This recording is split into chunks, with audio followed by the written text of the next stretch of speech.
Injuries suck. No one likes them, no one wants them. And they only seem to add up more and more the older we get. I've personally suffered from far too many of them because of ego and stupid mistakes. Mistakes I want to help you avoid. That's why in this video, I'm going to go over 5 training mistakes I made that led to injury to help you avoid making the same mistakes and even come back stronger than ever, no matter your age. By learning from my own mistakes, I now feel stronger and move better than ever before, and have helped many of my clients overcome chronic aches and pains to move and feel their best as well. So let's jump right in with mistake number 1. Mistake number 1, just resting an injury. Rest can be a key component of recovery, but far too often we just rest it and then go back to what we were doing that led to the injury in the first place. We never actually correct the underlying cause or problem. We never address the movement compensation causing overload. And then when we wonder why a few months later, we're sidelined with the same issue or another injury, even on the same side of our body. Resting it doesn't fix the problem. If you have an injury, you need to assess what led to the overload of that area in the first place, because often the point of pain, the place that got injured, isn't even where the problem started. Even previous injuries may have resulted in changes to our movement patterns,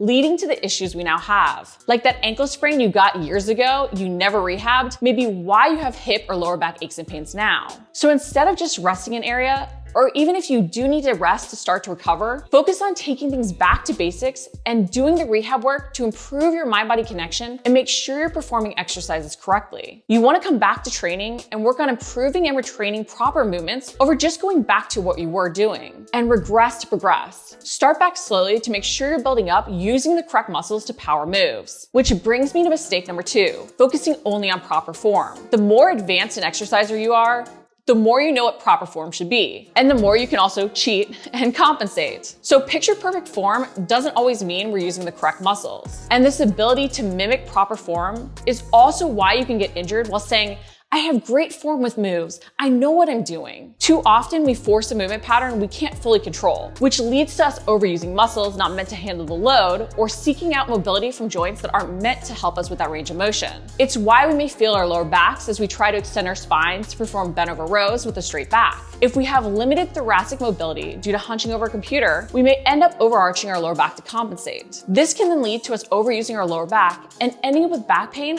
while our row form looks good. We also have to remember that proper form isn't a one-size-fits-all thing. There are variations to what is perfect, like with the squat. Social media may show you this one version of a picture-perfect squat with super upright torso, feet hip-width apart and completely straight ahead as the person squats ass to grass. But if you have a shorter torso and longer femurs, or a different hip socket shape or depth, you may need a different stance or have more of a forward lean. We don't want to just ignore the importance of form, but we do want to recognize that there are acceptable variations we may each need based on our builds or even previous injuries or even mobility restrictions. If we try to force our body into a form mold that doesn't fit, if we try to do a move we can't control using the correct muscles, we're going to end up injured. So focus not only on the movement pattern itself, but what you actually feel working to power the move. Don't be afraid to use variations or tweaks to movements to fit what you need. Next, mistake number 3, not keeping in rehab as prehab. You can never stop doing what makes you better. And so often, future injuries are a result of previous aches and pains we didn't fully address or keep addressing. How many of us have had an injury, done some rehab, had it go away, stopped the rehab, then been frustrated when it seems like the injury just keeps flaring back up? It's because we stopped doing the rehab that improved our mobility and built up strength in the underactive and weak muscles. And the second we stop doing what made us better, we start to fall back into old postures, movements, and recruitment patterns. We're overusing muscles not meant to carry the load. Often we want to default back into movement patterns we did for a long time that have become natural. Movement patterns and postures we constantly have to fight against to ingrain new ones that will become natural only with time. Time we don't often truly dedicate to the changes. So once you finish up rehab and start feeling good, you need to turn that rehab into prehab. You can't just stop it at the first sign of feeling better and go back to what you were doing. Include that prehab as part of your warm-up or even recovery days before anything adds up. This helps ensure you're using the correct muscles and movements and have mobilized joints to work through a full range of motion.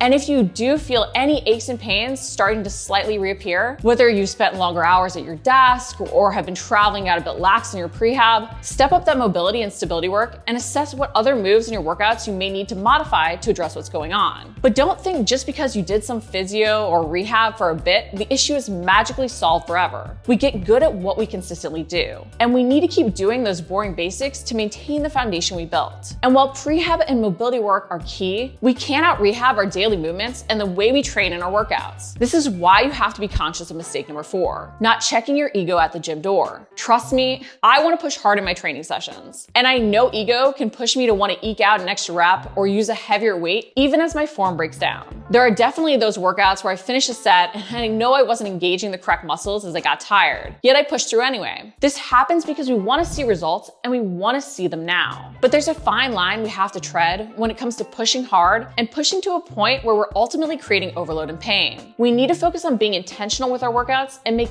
each rep quality. We need to realize when our ego needs to be put in check. We also need to embrace modifying at times to get more out of moves. Sometimes we advance a movement we haven't earned, thinking if the exercise is technically harder, it will help us see better results faster. But since we haven't earned the move, we compensate. We don't actually work the muscles fully that we want to target. Not only does this not get us the full benefit of the move, so we're wasting effort and time, but it can lead to injury. If we instead had modified and regressed to progress, we could have made the move harder for ourselves because we were actually able to engage the correct muscles. So as much as you may want to do that push-up from your toes, check your ego. If your hips are sagging, your head is jutting forward, or your form is just fugly, modify it to make it picture perfect. That tweak can actually make the move harder because you're able to use the correct muscles, and you'll be able to see better results because of it. Modifying doesn't mean making a move easier. It means making a move match what you need. And this can help you train harder without creating aches and pains. And this final mistake is one we so often make and think we could get away with when we were younger, only to realize getting away with it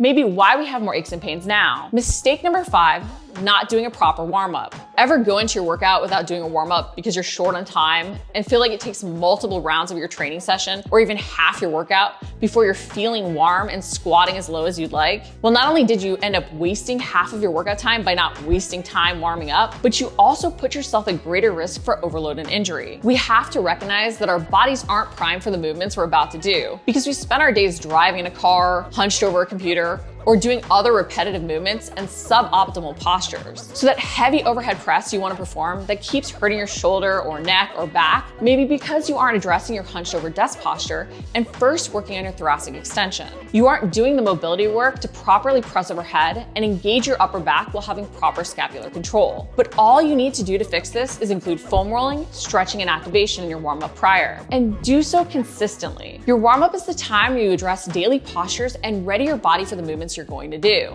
It's a time you can address past aches and pains to make sure you're not creating the same overload that can lead to injury. This prehab work done for just 5 to 10 minutes in your warm-up consistently can add up more than a once-a-week recovery session. So in your warm-up, foam roll to relax tight and overactive muscles, perform dynamic stretches to warm up your body and mobilize your joints, then include activation moves to engage those underactive muscles and improve your mobility and stability. Through this 3-part prehab process, you can ready your body to put in some quality work during your workout. You can help prevent your desk job posture and lack of activity during the day from impacting how you lift and run. If you want to avoid aches and pains from getting worse and adding up more and more over the decades, focus on truly addressing what caused the pain in the first place. Don't push through it.